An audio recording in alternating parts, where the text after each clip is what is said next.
একদিন সুচিত্রা তার বান্ধবী প্রিয়াঙ্কার বাড়িতে পড়াশোনা করতে যায়, আর সেখানে যাওয়ার সময় সুচিত্রা একটা বড় পিৎজা কিনে নিয়ে যায়। প্রিয়াঙ্কা, কাকিমাকে আমার জন্য কিছু রান্না করতে বারণ কর, কারণ আমি আর তুই এই লার্জ পিৎজাটা খেয়ে নেব। প্রিয়াঙ্কা যেহেতু গরিব, তাই তার এত বড় পিৎজা খেতে ভীষণ পরিমাণে লজ্জা হয়। আর প্রিয়াঙ্কার বাড়িতে তার বাবা মা ভাই বোন সবাই আছে, আর যারা 2 বেলা অর্ধেক পেট ভাত ডাল খেয়ে থাকি। তাই প্রিয়াঙ্কা সবার সামনে এত বড় পিৎজা তার বান্ধবীর সঙ্গে বসে বসে খেতে পারে না। আর এমন সময় প্রিয়াঙ্কা বলে, সুচিত্রা, মা আমাদের জন্য ভাত ডাল আলু ভাজা রান্না করেছে, তাই আমরা ডাল ভাত আলু ভাজা খেয়ে নেব। তুই তো পিৎজা খেতে ভালোবাসিস, তাই তুই এই বড় পিৎজাটা একাই খেয়ে নে। প্রিয়াঙ্কা কেন সেই বড় পিৎজা খেতে চায় না সেটা সুচিত্রা খুব ভালো মতোই বুঝতে পারি। তুই চিন্তা করিস না প্রিয়াঙ্কা, এত বড় পিৎজা আমরা একা একা খাবো না। আমি বাড়িতে এমনি সময় অনেক পিৎজা খাই, আর আজকে সবার সঙ্গে এই বড় পিৎজাটা ভাগ করে খেয়ে নেব। এই বলে সুচিত্রা অত বড় পিৎজা সবার জন্য সমানভাবে ভাগ করে। আর পিৎজাটা যেহেতু অনেক বড়, তাই প্রত্যেকের ভাগে পিৎজার এক একটা বড় সাইজের অংশ পড়ে। আর ওরকম বড় পিৎজা খেয়ে প্রিয়াঙ্কার পরিবারের প্রত্যেকের পেট একেবারে ভরে যায়। ওরে বাবা, এই পিৎজাটা কত বড় আর খেতে কত ভালো! আমি কোনোদিনও এত বড় পিৎজা চোখেই দেখিনি। সত্যি প্রিয়াঙ্কা, তোর বান্ধবী খুব ভালো, আজকে আমাদেরকে এত বড় একটা পিৎজা কিনে খাইয়েছে। এমন কথা শুনে সুচিত্রা খুবই খুশি হয়। আর দেখতে দেখতে এভাবেই কিছুদিন কাটে। কিন্তু প্রিয়াঙ্কার পরিবারের প্রত্যেকের এবার ওরকমই বড় পিৎজা খেতে ইচ্ছা করে। আর একদিন যখন প্রিয়াঙ্কা টিউশন পড়াতে যাবে তখন, দিদি, আগের দিন সুচিত্রা দিদি আমাদের জন্য যে বড় পিৎজাটা এনেছিল না, তুই আজকে আমাদের জন্য আনবি রে। আমার ভাইয়ের আর বাবা মায়ের সবার কিন্তু এই পিৎজাটা খেতে খুব ইচ্ছে করছে। আচ্ছা ঠিক আছে, আমি পড়িয়ে ফেরার সময় তোদের জন্য ওরকম বড় পিৎজা নিয়ে আসবো। এই বলে প্রিয়াঙ্কা টিউশন পড়াতে চলে যায়। কিন্তু সে যখন কোচিং ক্লাস করিয়ে ফিরে আসবে তখন আগের দিন সুচিত্রা অনেক টাকা খরচা করে ওরকম বড় পিৎজা কিনেছিল, কিন্তু আজকে আমি অত টাকা কোথা থেকে পাবো?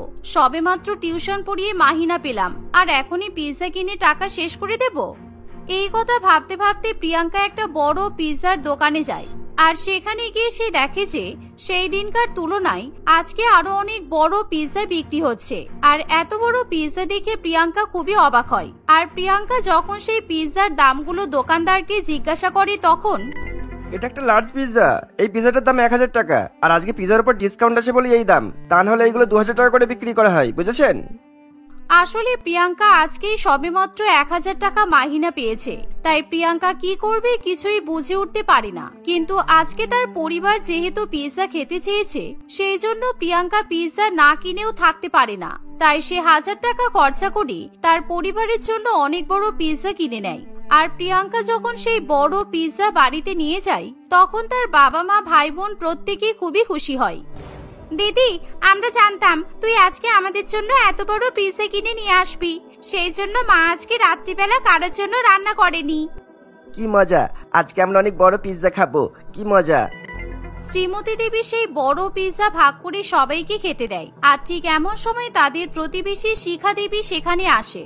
কারণ প্রিয়াঙ্কা যখন বড় পিৎজার প্যাকেট নিয়ে বাড়িতে ঢোকে তখন শিখা দেবী তাকে দেখতে পায়। আর অত বড় প্যাকেটে কি আছে জানার জন্যই শিখা দেবী প্রিয়াঙ্কাদের বাড়িতে এসে হাজির হয়। কি ব্যাপার প্রিয়াঙ্কা, নতুন চাকরি পেয়েছিস নাকি? তুই যে এত বড় মিষ্টির প্যাকেট নিয়ে বাড়িতে আসলি, কোথায়? আমাদেরকে তো একবারও মিষ্টি খাওয়ালি না তুই। না না কাকিমা, ওটা মিষ্টির প্যাকেট নয়, ওটা হলো পিৎজার প্যাকেট। আসলে আজকে আমাদের পিৎজা খেতে ইচ্ছা করছিল, তাই আজকে আমি সবার জন্য একটা বড় পিৎজা কিনে নিয়ে এসেছি। ওরে বাবা, অত বড় আবার পিৎজার প্যাকেট হয় নাকি? আমি যখন টিভিতে বিজ্ঞাপন দেখি তখন পিৎজাগুলো কত ছোট ছোট দেখায়, কিন্তু এত বড় পিৎজা আমার তো দেখেই ভীষণ লোভ হচ্ছে। শিখা দেবী এমন কথা বললে প্রিয়াঙ্কা এবং তার পরিবারের ভীষণ খারাপ লাগে। তাই তারা শিখা দেবীকে পিৎজা না দিয়ে একা একা খেতে পারে না। আর যেহেতু পিৎজাটা অনেক বড় আর খুবই ভালো খেতে, তাই শিখা দেবী অনেকটা পিৎজা খেয়ে নেয়। আর যার ফলে সাথী এবং বিল্টু পিৎজা খাওয়ার পর প্রিয়াঙ্কা এবং তার বাবা মায়ের জন্য পিৎজা বেঁচে থাকে না। এভাবেই দেখতে দেখতে কিছুদিন কাটে। আর একদিন, এই প্রিয়াঙ্কা, কিছুদিন আগে টিউশনের মাহিনা পেয়েছিস তো? আজকে কলেজ থেকে ফেরার সময় 2 কেজি ময়দা আর 2 কেজি আটা কিনে নিয়ে আসবি, কারণ বাড়িতে একদম আটা ময়দা নেই। তুই আটা ময়দা কিনে না আনলে আমি কিন্তু রুটি বানাতে পারবো না। কিন্তু মা, আমার কাছে তো টাকা নেই। সেদিন ভাই আর বোন যখন পিৎজা খেতে চেয়েছিল তখন আমি 1000 টাকা দিয়ে ওই বড় পিৎজাটা কিনে এনেছিলাম, তাই আমার সব টাকা শেষ হয়ে গেছে। মেয়ের মুখে এমন কথা শুনে শ্রীমতী দেবী দুশ্চিন্তায় পড়ে, কারণ সে এবার কোথা থেকে আটা ময়দা জোগাড় করবে কিছুই বুঝতে পারে না। আর সে যদি আজকে আটা ময়দার ব্যবস্থা করতে না পারি তাহলে তাদের কপালে হয়তো খাবারই জুটবে না, কারণ বাড়িতে চাল ডাল পর্যন্ত নেই। আর কিছুক্ষণ পর যখন সুচিত্রা প্রিয়াঙ্কার কাছে আসে তখন প্রিয়াঙ্কা সুচিত্রার কাছে নিজের মনের দুঃখ প্রকাশ করে। আরে এই ব্যাপার, তুই একদম চিন্তা করিস না, তুই আমার সঙ্গে চল। আমার কাকার একটা বড় রেশনের দোকান আছে, তাই তোর যতটা প্রয়োজন ততটা আটা ময়দা নিয়ে যেতে পারিস, কোনো সমস্যা নেই। না না, এমন হয় নাকি? আমি তোর থেকে আর উপকার নিতে পারবো না। আমি টাকা জোগাড় করে বাড়ির জন্য ঠিক আটা ময়দা কিনে নিয়ে যাব। আরে আমি কি তোকে বলেছি নাকি যে তুই আমার কাকার দোকান থেকে ফ্রিতে আটা ময়দা নিবি? তুই এখন আটা ময়দা নিয়ে যা, আর পরে যখন তোর কাছে টাকা আসবে তুই দিয়ে দিবি, তাহলেই তো হয়ে গেল। আর আমাদের যখন নিজস্ব রেশন দোকান আছে তখন তুই বাইরে থেকে ধার করতে যাবি কেন? সুচিত্রা এই কথা বললে প্রিয়াঙ্কা খুবই খুশি হয়, আর দুজনে মিলে কলেজ শেষ হওয়ার পর সুচিত্রার কাকার দোকানে যায়, আর সেখান থেকে প্রিয়াঙ্কা বেশি বেশি করে আটা ময়দা নিয়ে বাড়িতে ফেরে। যাক প্রিয়াঙ্কা, তুই আজকে আমাদেরকে বাঁচিয়ে নিলি, তা না হলে এখন কোথা থেকে টাকা ধার করে খাবারের ব্যবস্থা করতাম বলতো। এই বলে শ্রীমতী দেবী যখন রান্নাঘরে রুটি বানাতে যাবে তখনই সাথী এবং বিল্টু পিৎজা খাওয়ার জন্য জেদ করে, আর যা দেখে শ্রীমতী দেবী তাদেরকে বকাবকি করে। মা, তুমি সাথী আর বিল্টুকে বকাবকি করো না, তুমি বরং বাড়িতেই ওদের জন্য পিৎজা বানিয়ে দাও। আমি তো আটা ময়দা নিয়ে এসে দিয়েছি, আটা ময়দা দিয়ে পিৎজা বানানো যাবে। আর তুমি যে তরকারি রান্না করবে সেই তরকারিটা দিয়ে তুমি পিৎজার টপিংস বানাতে পারবে। বাড়িতেই কিন্তু এখন ওরকম পিৎজা বানানো যায়, আমি তোমাকে পিৎজার বেস বানিয়ে দিচ্ছি, দাঁড়াও। এই বলে প্রিয়াঙ্কা আটা এবং ময়দা মেখে একটা অনেক বড় পিৎজার বেস বানায়, আর তার মধ্যে সুচিত্রা দেবী তরকারি দিয়ে টপিং বানাতে শুরু করে। কিন্তু সেই পিৎজা বেকিং করার সময় সবই তো হলো, কিন্তু এবার পিৎজা রান্না করব কি করে, কারণ এত বড় গ্যাস উনুন আমাদের বাড়িতে নেই। তুমি চিন্তা করছো কেন মা? আমাদের উঠানে অনেকগুলো কাঠ আর পাতা জমিয়ে রাখা আছে, আমরা কিন্তু উঠানে ইট দিয়ে একটা বড় উনুন তৈরি করতে পারবো, আর সেই কাঠ পাতা জ্বালানি হিসেবে ব্যবহার করে আমরা এই বড় পিৎজাটা তৈরি করব। এই বলে প্রিয়াঙ্কা এবং তার মা বাইরে কাঠ এবং পাতা জ্বালিয়ে একটা বড় উনুন তৈরি করে, আর সেই উনুনের উপর তারা পিৎজাটাকে বসিয়ে দেয়। আর এরকম ভাবে বাড়ির বাইরে যখন অত বড় পিৎজা বানানো হয় তা দেখে পাড়ার লোকেরা ভীষণই অবাক হয়, আর সবাই মিলে প্রিয়াঙ্কা এবং তার মাকে নানান রকম প্রশ্ন জিজ্ঞাসা করে। আর যখন সেই পিৎজা তৈরি করা হয়ে যায় তখন প্রিয়াঙ্কা এবং তার পরিবার মিলে সেই পিৎজা খেয়ে নেয়। পিৎজাটা কিন্তু ব্যাপক খেতে হয়েছে, আমরা বাড়িতে আজকে কত বড় পিৎজা বানালাম বলতো। এই পিৎজা যদি আমরা দোকানে কিনতে যেতাম তাহলে তো আমাদের কমপক্ষে 1000 টাকা লাগতো। এভাবেই সেদিন বাড়িতে বানানো পিৎজা খেয়ে প্রিয়াঙ্কা এবং তার পরিবার খুবই খুশি হয়। আর পরের দিন সকালবেলা প্রিয়াঙ্কা যখন কলেজে যায় তখন সে সুচিত্রার জন্য নিজে হাতে বানানো পিৎজা নিয়ে আসে। আর সুচিত্রা যখন এরকম বড় পিৎজা বানানোর গল্প শোনে তখন, বাহ, তোর মাথায় কিন্তু দারুণ বুদ্ধি আছে, তুই যে বাড়িতেই ওরকম বড় পিৎজা বানিয়ে ফেলবি আমি তো ভাবতেই পারিনি। এভাবেই দেখতে দেখতে কিছুদিন কাটে, আর যখনই প্রিয়াঙ্কা এবং তার পরিবারের পিৎজা খেতে ইচ্ছা হয় তখনই প্রিয়াঙ্কা বাড়িতেই বড় পিৎজা তৈরি করে ফেলে। অন্যদিকে সুচিত্রারও যখন পিৎজা খেতে ইচ্ছা হয় তখন সুচিত্রাও প্রিয়াঙ্কাদের বাড়িতে চলে আসে।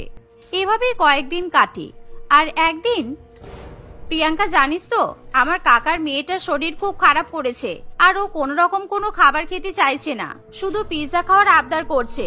কিন্তু এখন যদি ওকে দোকানের পিৎজা খেতে দেয়া হয় তাহলে তো ওর শরীর আরো খারাপ করবে, কি করা যায় বলতো? দেখ সুচিত্রা, আমি তোর কাকার রেশন দোকান থেকে এমনিতেই অনেক টাকার আটা আর ময়দা ধার নিয়েছি, তাই তুই যদি বলিস আমি আমার মাকে বলে তোর কাকার মেয়ের জন্য একটা বড় পিৎজা বানিয়ে দিতে পারবো। আর সেই পিৎজা কিন্তু খুব স্বাস্থ্যকর ভাবে বানানো হবে, যাতে তোর বোনের শরীর খারাপ না করে। এমন কথা শুনে সুচিত্রা খুবই খুশি হয়, আর প্রিয়াঙ্কা তখনই বাড়িতে গিয়ে সুচিত্রার বোনের জন্য বড় পিৎজা বানাতে শুরু করে। আর এরকম বড় পিৎজা বানানোর সময় প্রিয়াঙ্কার মা তাকে সাহায্য করে।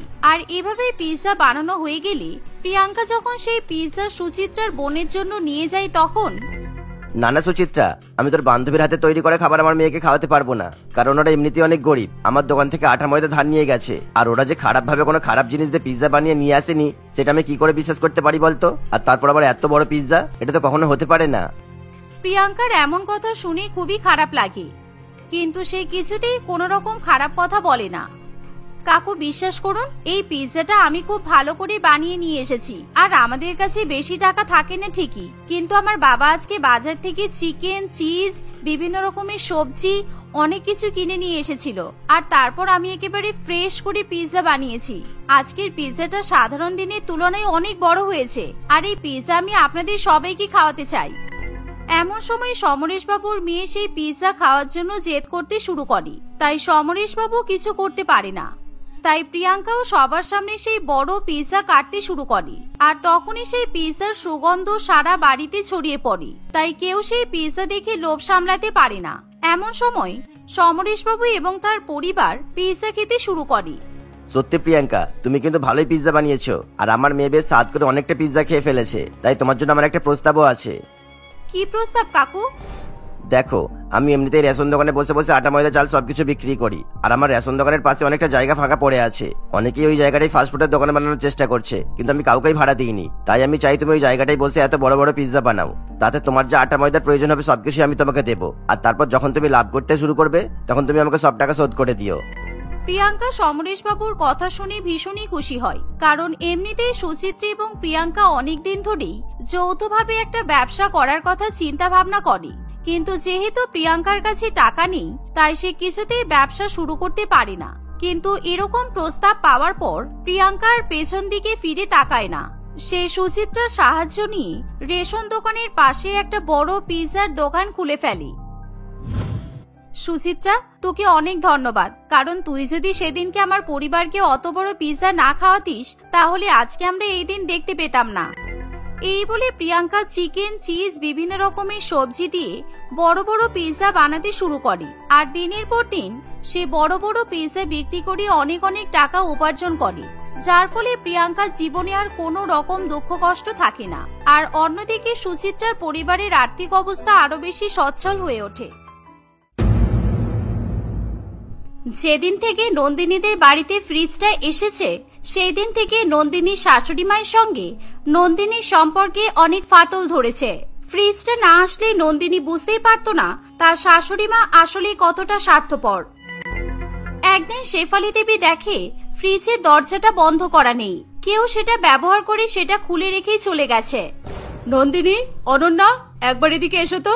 যত দিন যাচ্ছে তত যেন এই বাড়ির লোক আমাদের গরিব থেকে গরিবতর করে দেওয়ার জন্য উঠে পড়ে লেগেছে। শেফালি দেবীর চিৎকার শুনে তারা দুজনেই সেখানে চলে আসে। কি হয়েছে মা, আপনি এভাবে চিৎকার করছেন কেন? আমি তো সবেমাত্র রান্না বান্না সেরে ঘরে গিয়েছিলাম একটু বিশ্রাম করতে। ও, তার মানে তুমি এতক্ষণ ফ্রিজটা ব্যবহার করেছিলে? ফ্রিজের সব থেকে বেশি জিনিস তোমার থাকবে, বেশি ব্যবহার তুমি করবে, কিন্তু ব্যবহার করার পরে ঠিক করে সেটা দরজাও বন্ধ করবে না। এভাবে ফ্রিজের দরজা খোলা থাকলে কত বিল ওঠে তুমি জানো না? দুদিন পরে তোমার নিজের বাচ্চা হবে, আর এখনো তোমার বাচ্চাদের মতো বুদ্ধি গেল না? কাজ করতে করতে হঠাৎই খুব পেটটা ব্যথা করছিল, মাথাটাও ঘুরছিল। সেই কারণে আমি সমস্ত কাজ ফেলে আগে ঘরে একটু শুতে গিয়েছিলাম, কিন্তু একটু ঘুমাতে না ঘুমাতেই আপনি আবার আমাকে ডেকে নিলেন। এটা কিন্তু আমার মেয়ের নিয়ে আসা লটারির কার্ডেই আমরা পেয়েছি। অনন্যা যতই বলুক না কেন এই ফ্রিজটাও তোমার জন্য জিতেছে, কিন্তু এটার উপর আসল অধিকার আমার আর আমার মেয়ের আছে, এটা ভুলে যেও না। এসব বলো না মা, বৌদির এখন এমনিতেই শরীর ভালো থাকছে না, তার উপর তুমি ওর মাথায় আর এসবের চিন্তা ঢুকিও না। আর আমি যে চিন্তা করি তার বেলা এতদিন ধরে ঘরে ইলেকট্রিক বিলের টাকাটা আমিই দিয়ে এসেছি। সেটা জেনেও কেউ যদি ইচ্ছা করে আমার টাকা ধ্বংস করার কথা ভাবে, তাহলে আমি তাকে একটা দুটো কথাও বলতে পারবো না। এভাবে শেফালি দেবী তার বৌমাকে কথা শোনাতে থাকে, কিন্তু নন্দিনীকে সে একবারও জিজ্ঞাসা করে না সে ঠিক আছে কিনা। ওদিকে নন্দিনী পেটে ব্যথা এবং শরীর খারাপে প্রায় ছটফট করতে থাকে। নন্দিনী তার স্বামী অরুণ, শাশুড়ি মা শেফালি দেবী এবং তার একমাত্র ননদ অনন্যার সঙ্গে থাকত। নন্দিনীর বিয়ে হয়েছে বেশ কয়েক বছর আগে। কয়েকদিন আগে সে জানতে পারে যে সে গর্ভবতী। এই খবর বাড়ির সকলের কানে যেতেই সবাই নন্দিনীকে নিয়ে খুবই সচেতন হয়ে ওঠে। নন্দিনীকে কেউ আর আগের মতো কাজ করতেও দেয় না। তবে আর কোনো কাজ না করলেও নন্দিনী শুধুমাত্র রান্নাটা করে, কারণ নন্দিনী এত ভালো রান্না করে যে তার হাতে রান্না খাওয়ার পর বাড়ির কেউ আর অন্য কারোর রান্না খেতেই চায় না। আমার পক্ষে আর দুবেলা করে রান্না করা সম্ভব হচ্ছে না। আমি যতই রান্না করতে ভালোবাসি, কিন্তু এই অসুস্থ শরীরে আমি এসব আর পেরে উঠছি না। যদি একটা ফ্রিজ থাকতো তাহলে একেবারেই দুবেলার রান্নাটা করে রেখে দিতে পারতাম। ছেঁড়া কাতায় শুয়ে শুয়ে লাখ লাখ টাকা স্বপ্ন দেখো না নন্দিনী। তুমি কি আমাদের অবস্থা জানো না?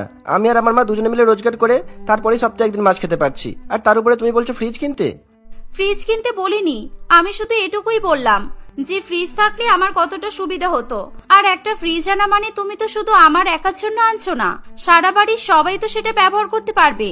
আর আমি আর আমার বাচ্চাটাও একবেলা রান্নার হাত থেকে মুক্তি পেয়ে একটু বিশ্রাম নিতে পারবো। আমাকে এইসব কথা বলে দুঃখ পাওয়ানোর কোনো মানে হয় না। আমার এসব কথা শুনে চোখে জল আসলেও পকেটে পয়সা তো আসবে না, আর ঘরেও ফ্রিজ আসবে না। তোমার সাথে কথা বলেই আমার ভুল। এবার থেকে আমি একবেলাই রান্না করব, রান্না করে চাপা দিয়ে রেখে দেব। যদি রান্না ভালো থাকে ভালো থাকবে, তাহলে খেতে পারবে, আর নষ্ট হয়ে গেলে খালি পেটে ঘুমিয়ে পড়বে। কিন্তু এত কষ্ট করে আমি আর রান্না করতে পারবো না।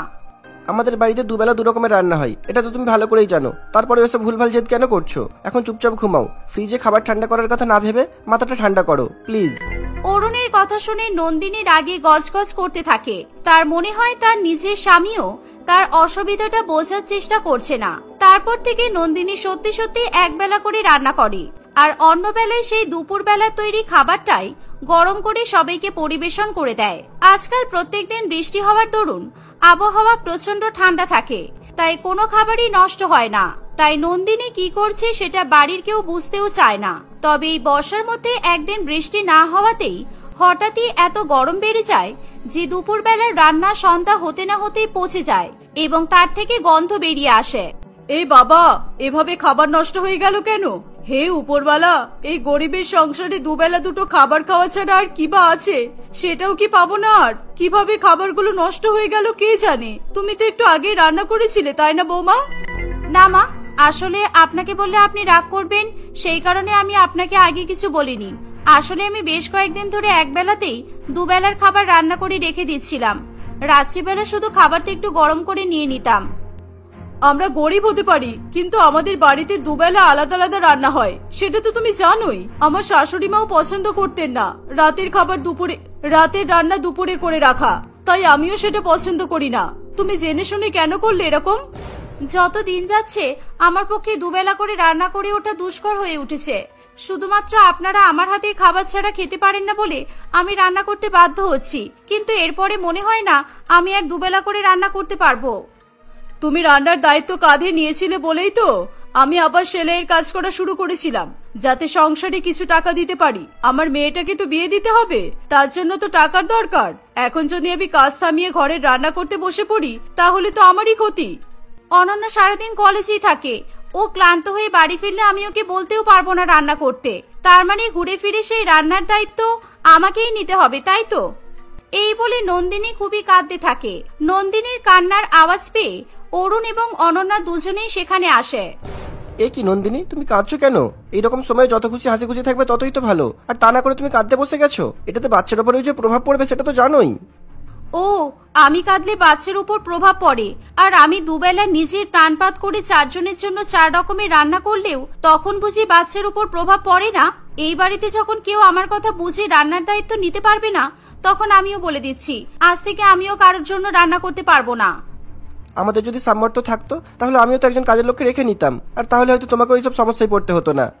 আমার সামর্থ্য থাকলে আমি কালকেই বাড়িতে একটা ফ্রিজ কিনে আনতাম, একবেলা রান্না করে রেখে দিতাম, রাত্রিবেলাতে ওই খাবারটাই খেয়ে নিতাম, তাহলে খাবারটা নষ্ট হতো না, আর আমাকে এভাবে কাঁদতেও হতো না। এই বলে নন্দিনী কাঁদতে কাঁদতে সেখান থেকে চলে যায়। সেদিন রাতে কারোর আর কিছু খাওয়া হয় না। গর্ভবতী নন্দিনীকে অভুক্ত অবস্থাতেই ঘুমাতে হয়। সবাই নিজের মতো শান্তিতে ঘুমিয়ে পড়লেও খিদে পেট নিয়ে অনন্যার ঘুম আসে না। সে বিছানার এপাশ ওপাশ করতে থাকে আর ভাবতে থাকে কিভাবে সে তার বাড়ির সমস্যা, বিশেষ করে তার বৌদির এই সমস্যার সমাধান করতে পারবে। পরের দিন সকাল হতেই অনন্যা কোথায় যেন বেরিয়ে যায়। সে বাড়ির কাউকে কিছু বলেও যায় না। বেশ অনেকটা সময় কাটিয়ে অনন্যা আবার বাড়ি ফিরে আসে। খুব বড় হয়ে গেছিস না? এত সাহস হয়ে গেছে যে কাউকে কিছু না বলে তুই যখন তখন বাড়ির বাইরে বেরিয়ে যাচ্ছিস। আরে বাবা দাঁড়াও না বলছি, তার আগে সবাইকে ডাকো, আমার সবার সাথে একটা দরকারি কথা আছে। দাদা, বৌদি, একবার এদিকে এসো তাড়াতাড়ি। অনন্যার গলার আওয়াজ শুনে অরুণ এবং নন্দিনী দুজনেই সেখানে আসে। কি ব্যাপার অনন্যা, সারাদিন কোথায় ঘুরে বেড়াচ্ছিলে? যেখানে যাও অন্তত একবার তো বলে যাবে। আমরা যে তোমার জন্য চিন্তা করি সেটা তুমি বোঝো না? এসব কি ছেলে মানুষই তোমার? আরে বাবা, সকালবেলা আমার এক বন্ধু আমাকে ফোন করে বলল ওদের বাড়ির সামনে একটা নতুন লটারির দোকান খুলেছে, সেখানে নাকি টিকিট নয় কার্ড কিনতে হয়। সেই কার্ড স্ক্র্যাচ করে যেই জিনিসটা পাওয়া যাবে ওই লটারির দোকান থেকে সেই জিনিসটাই আমাদের বাড়িতে এসে দিয়ে যাবে। আমি তাড়াহুড়ো করে বেশ কয়েকটা কার্ড কিনে নিয়ে এসেছি তোমাদের সামনে বসে স্ক্র্যাচ করব বলে। অনন্যার কথায় সবাই খুব উচ্ছ্বসিত হয়ে পড়ে। অনন্যা একটার পর একটা কার্ড স্ক্র্যাচ করতেই থাকে আর সবাই হা করে তার দিকে তাকিয়ে থাকে, কিন্তু কোনো কার্ডেই সেরকম কিছু থাকে না। আর একটাই কার্ড আছে। হে উপরওয়ালা, প্লিজ তুমি একটু দেখো যেন মেয়েটা ভালো কিছু পায়। সেই কোন সকালে বেরিয়ে এত খাটনি করে সব কিনে এনেছে, তুমি ওর এই চেষ্টা বৃথা করো না। এভাবেই নন্দিনী অনন্যার জন্য উপরওয়ালার কাছে প্রার্থনা করতে থাকে, কিন্তু নন্দিনীর কথা যে উপরওয়ালা এত তাড়াতাড়ি শুনে নেবে এটা নন্দিনী নিজেও ভাবতে পারেনি। অনন্যা শেষ কার্ডটা স্ক্র্যাচ করতেই সেখানে একটি বড় ফ্রিজ উপহার হিসাবে পায়। সারা বাড়ির মধ্যে একটা খুশির আমেজ বয়ে যায়। এখন নন্দিনী দুপুরবেলায় নানান রকম রান্না করে ফ্রিজে রেখে দেয়। শেফালি দেবী ইলেকট্রিকের বিল নিয়ে বড্ড বেশি চিন্তায় পড়ে। সে নন্দিনীর অবস্থার কথা না ভেবেই তার সাথে অকারণে ঝগড়া করে। দেখতে দেখতে বেশ কিছুদিন কাটে। শেফালি দেবী দেখে যে তাদের বাড়ির ইলেকট্রিক বিল অনেক বেশি এসেছে। আমি এত টাকা দিতে পারবো না। আমি আর সেলাইয়ের কাজও করব না। আমি কাজ না করলে তো আর মাথায় বিল দেওয়ার বোঝা থাকবে না। এসব আপনি কি বলছেন মা? আপনি কাজ না করলে তো আমাদের অনেক সমস্যায় পড়তে হবে। কয়েকদিন পর থেকে সংসারে খরচ আরো বাড়বে। অরুণ একা সবকিছু সামলাতে পারবে না। সেটা তোমার ফ্রিজ নেব বলে নাচার আগে ভাবা উচিত ছিল। ফ্রিজ কিনতে তো কোনো টাকা লাগেনি, তাহলে এবার সেই টাকা দিয়ে ইলেকট্রিকের বিলটা মেটাও। আপনি এত স্বার্থপর আমি জানতাম না। ছেলেটাও আপনার নিজের। আমার গর্ভে যে বাচ্চাটা আছে সেটা কিন্তু আপনারই নাতি কিংবা নাতনি। আমি তো পরের মেয়ে। আমার কথা না হয় ভাবলেন না, অন্তত আমার বাচ্চার কথাটা ভাবুন। তোমাদের কথা ভাবতে গেলে আমার মেয়ের কথা আমি কখন ভাববো? সব টাকা তোমাদের ফ্রিজের পেছনে ঢেলে দিলে আমার মেয়ের বিয়ের জন্য টাকা আমি কিভাবে জমাবো? ফ্রিজটা তুমি বন্ধ করে দাও। ওটা আর ব্যবহার করতে হবে না। ওটা ভালো অবস্থায় থাকলে ভালো দামে বিক্রিও করতে পারবো। কেন মা, আপনি ফ্রিজটা বিক্রি করে দেবেন কেন? এটা তো আপনি কেনেননি। আর এই ফ্রিজটার আসল অধিকারী যে, সে নিজে আমাকে ফ্রিজটা ব্যবহার করতে বলেছে। সুতরাং এতে আমি আপনার কোনো মতামত চাই না। এভাবে ফ্রিজ নিয়ে দুজনের মধ্যে তুমুল অশান্তি শুরু হয়। নন্দিনী 9 মাসের গর্ভবতী ছিল, তার জন্য এখন এভাবে রাগ দেখানো, চিৎকার করা প্রচন্ড ক্ষতিকারক। সমস্ত কিছু ভেবে অনন্যা চিৎকার করে তার মা এবং বৌদিকে থামায়। এই ফ্রিজটা তোমাদের কারণ নয়, এটা আমার। আর আমি আমার নিজের টাকা দিয়ে এটা কিনেছি, সুতরাং আমি যেভাবে চাইবো সেভাবে এটা ব্যবহার করব। তোমার টাকায় কেনা মানে? ও, স্ক্র্যাচ করা কার্ডগুলো নিজের টাকায় কিনেছো সেটা বললে? স্ক্র্যাচ কার্ডের দাম আমি তোমাকে দিয়ে দেব। আগে না, শুধু স্ক্র্যাচ কার্ড নয়, গোটা ফ্রিজটাই আমার কেনা। তোমার রান্না ছাড়া আমরা কিছু খেতে পারবো না। আর এই শরীর নিয়ে তুমি দুবেলা রান্না করতে পারবে না এই ভেবে আমি ইনস্টলমেন্টে এই ফ্রিজটা কিনে নিয়ে এসেছিলাম। আর তার সাথে কয়েকটা নকল স্ক্র্যাচ কার্ডও বানিয়ে নিয়ে এসেছিলাম, যাতে তোমাদের মনে কোনো রকমের সন্দেহ না হয়। ইনস্টলমেন্ট মানে? কে দিচ্ছে ফ্রিজের ইনস্টলমেন্টের টাকা? তুমি কোথায় থেকে পাচ্ছ এত টাকা? সত্যি করে বলো। গত 3 মাস ধরে আমি কলেজে যাচ্ছি না, তার জায়গায় একটা শাড়ির দোকানে কাজ করছি। ওই দোকান থেকে আমি যা মাহিনা পাই সেই পুরোটাই আমি ফ্রিজের দোকানে ইনস্টলমেন্ট দিয়ে দিই। আর 2-3 মাস কাজ করলেই পুরো টাকাটা শোধ হয়ে যাবে। আর কলেজের পড়া আমি আমার বন্ধু বান্ধবদের থেকে পেয়ে যাই। কিন্তু এখন মনে হচ্ছে এই ফ্রিজটা কেনা আমার ভুল হয়েছে। ফ্রিজটা আসার পর থেকে আমাদের বাড়িতে অশান্তি শুরু হয়েছে। বৌদি আর মা সারাদিন ঝগড়া করে। মা মনে মনে বৌদিকে নিয়ে কত খারাপ কথা বলে। আমার আর এসব ভালো লাগে না। এইটুকু 19 বছরের মেয়ে তার বাড়ির সবার জন্য এতটা ভেবেছে দেখে নন্দিনী এবং শেফালি দেবী দুজনেই খুবই লজ্জিত বোধ করে। তারা অনন্যার কাছে ক্ষমা চায়। তারপর থেকে নন্দিনী খুবই বুঝে শুনে ফ্রিজ ব্যবহার করে, আর শেফালি দেবীও ইলেকট্রিক বিল নিয়ে কিটকিট করে না। নন্দিনী ঠিক করে তার সন্তান ভূমিষ্ঠ হলেই সে এই ফ্রিজটা কাজে লাগিয়ে অর্থ উপার্জনের ব্যবস্থা করবে। কিছুদিন পরে নন্দিনী ফুটফুটে একটি পুত্র সন্তানের জন্ম দেয়। তারপর সে নিজের একটি কেক আইসক্রিমের দোকান খোলে। এইভাবেই তারা সবাই মিলে সুখে শান্তিতে বসবাস করতে থাকে।